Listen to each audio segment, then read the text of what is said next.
நமஸ்காரம். உங்கள் அன்பிற்கும் அபிமானத்திற்கும் உரிய வித்யாபுத்திரனுடைய ராஜா குளத்தூர்ந்து பேசுகிறேன். ஸ்ரீமாத்திரே நமக.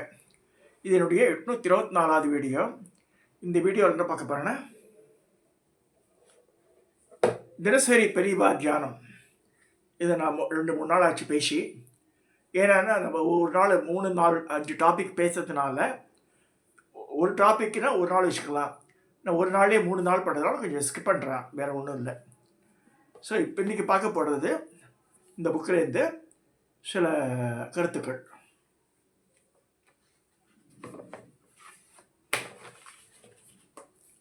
ஃபஸ்ட் சமுதாய சேவைன்னு சொல்கிறார் மகாபிரிவை.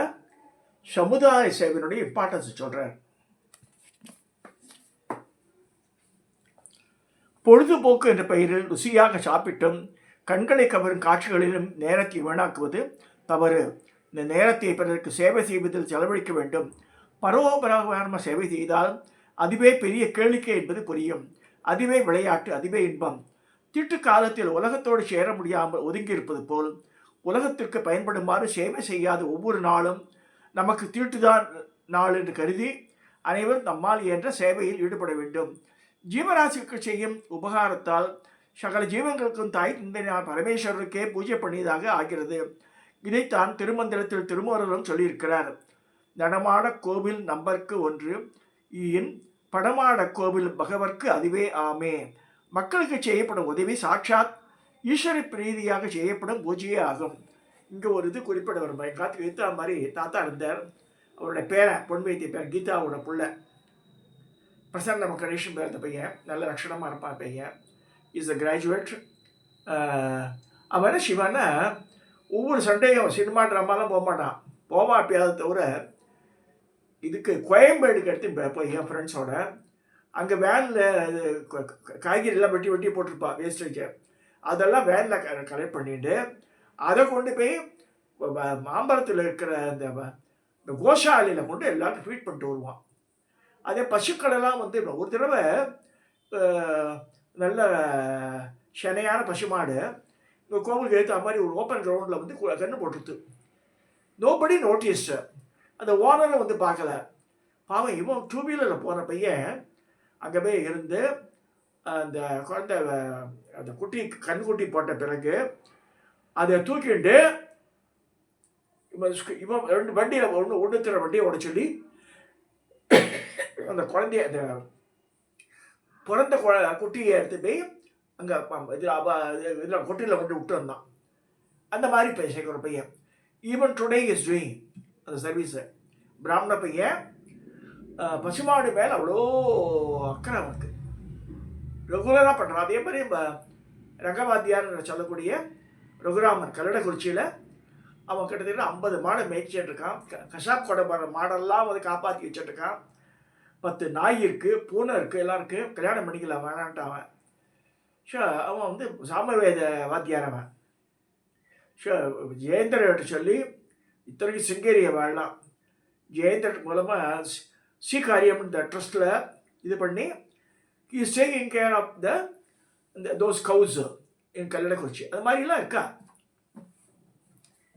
ஸோ இது சமுதாய சேவை தான் அது. அடுத்ததாக சுமங்கலித்துவத்துக்கு அடையாளம் சொல்றார்.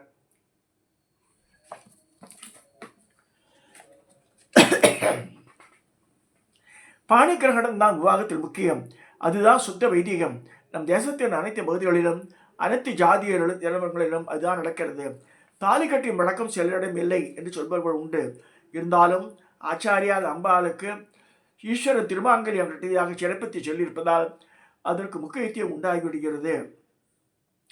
பாணிக்கிரகணம் என்பது சுமங்கலித்துவத்துக்கான பெர்மனன்ட் அடையாளம் எதுவும் இல்லை. கையை பிடித்து விட்டுவிட்டால் அதோடு போகிறது. ஆனால் தொங்க தாலியுடன் மங்கள சூத்திரம் தான், திருமாங்கல்யம் தான் சுமங்கலித்துக்கு அடையாளமாக எல்லா காலத்திலும் இருக்கிறது. மிகவும் பூஜிதம் என்று காலையில் எழுந்தவுட பெண்கள் அதை கண்கள் ஒட்டிக் கொள்வார்கள். காரடையா நோன்பு சமயத்தில் அதற்கு தான் பூஜை செய்கிறார்கள் அப்படின்றார். அடுத்ததாக சாஸ்திரமே பிரமாணம்.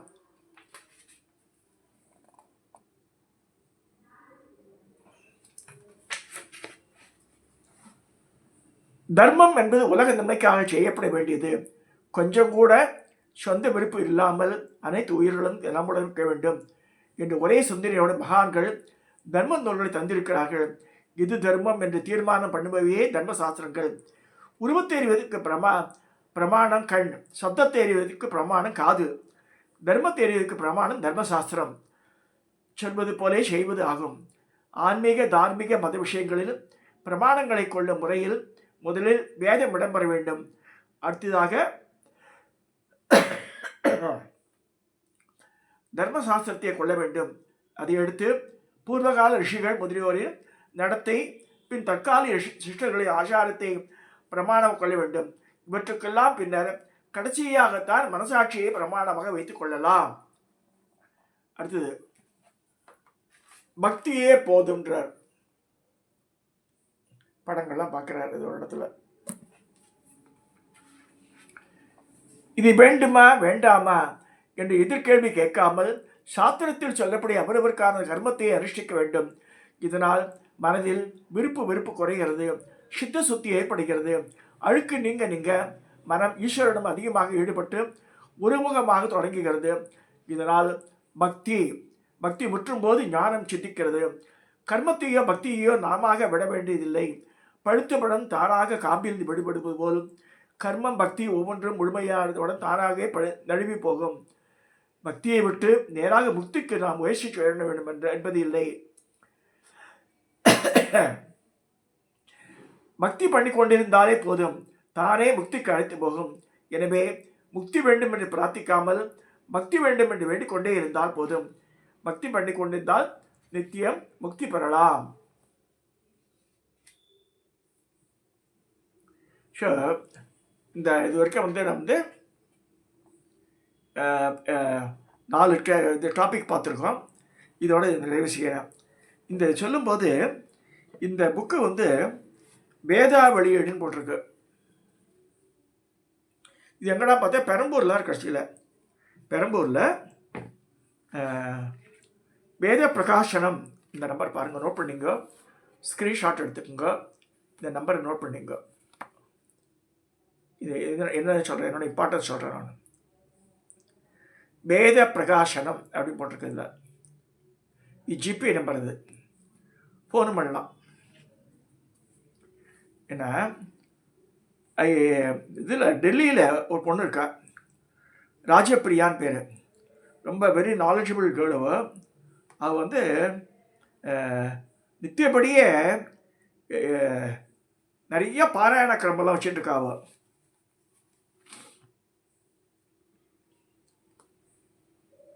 என்னென்னா அவள் சொல்லி தான் தெரியும் எனக்கு. அவள் சொல்கிற அது மாதிரி இது எனக்கு பிடிஎஸ்சி திட்டத்தின் மூலமாக எனக்கு கொண்டு வந்து கொடுத்தா. இதை மேனக்கான்னு ஒரு லேடி. இப்போ அது அப்புறமா தான் பார்த்தேன் அதை. ஸோ இந்த புக்கு இந்த வேதா வெளியீட்டில் வெளியிட்டிருக்கா. இது தெய்வத்தின் குரல் 8வது வால்யூம்.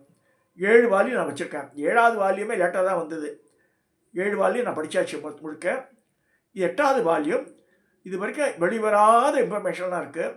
பெரிய பல்கி புக் இது. எவ்வளோ பேஜஸ் இருக்கும் பார்த்து நிறைய பெரிய பல்கியாக இருக்குது.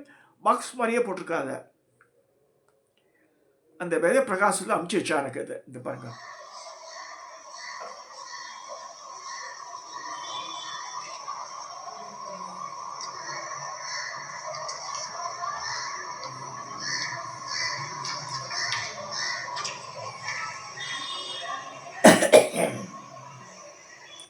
இந்த புக்குன்னு வேலை 500 ரூபா.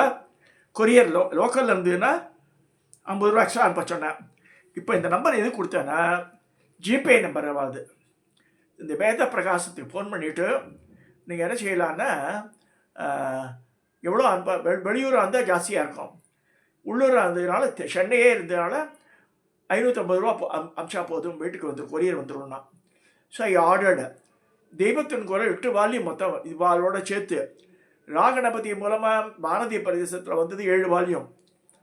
அப்புறமா அவெல்லாம் க்ளோஸ் பண்ணிட்டா. ராகணபதி முக்தி அடைஞ்சிட்டார். இந்த மாதிரிலாம் ஆகிடுது. இப்போ அது அவருக்கு ஹேண்ட் ரிட்டன் ஸ்கிரிப்ட்ஸ் எல்லாம் வச்சுட்டு இப்போ எடுத்து இது வரைக்கும் வெளியிடாத இந்த விஷயங்கள்லாம் போட்டு தெய்வத்தின் குரல் 8வது வால்யூமாக போட்டிருக்கேன். கட்டாயம் வாங்கி படிங்க. Those are interested. I am not forcing anybody. பரமாச்சாரியாரோட அருளை கேட்குறது ஒரு பெரிய பாக்கியம் நம்ம லைஃப்பில் நமக்கு. ஸோ அவள் வாங்கி படிக்கலாம். அதுக்கு உண்டான நம்பர் இது. இவாளுக்கு மெட்ராஸ் உள்ளே இருந்தால் 550 ரூபா அமிச்சா போதும்னு நினைக்கிறேன். ஃபோன் பண்ணி கேட்டுங்க. அது இதோட இந்த பதிவை நான் நிறைவு செய்கிறேன். இதை சப்ஸ்கிரைப் பண்ணுங்க, ஷேர் பண்ணுங்க, லைக் பண்ணுங்க.